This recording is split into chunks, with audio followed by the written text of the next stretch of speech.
Parce que quand vous arrivez à l'aéroport, à l'entrée, on vous auditionne. On veut savoir qu'est-ce que vous avez fait. Vous avez un visa business.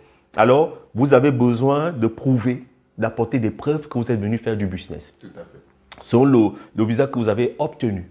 Alors, quand vous avez ce papier-là, ce document, vous allez à l'ambassade. Tout de suite, l'ambassade va vous octroyer un visa. Mais sauf que 100% de personnes qui font la demande de ce visa-là, de cette autorisation d'entrer en Chine, ne l'obtiennent pas. Ne l'obtiennent pas? Oui, 100%.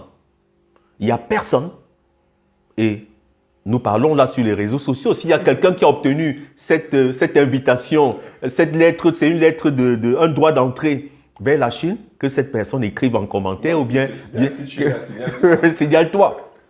Alors, 100% de personnes n'ont pas cette invitation. Parce que on n'octroie pas, finalement, on n'octroie pas aux pays africains. D'accord. Aux pays africains. Mais attention, les pays occidentaux, par exemple comme la France, ils vont en Chine sans visa. D'accord. Vous avez des pays comme le Gabon qui n'ont pas besoin cette autorisation d'entrer en Chine, qui ont juste besoin d'une invitation d'un commerçant chinois ou alors d'un habitant chinois pour aller obtenir leur visa.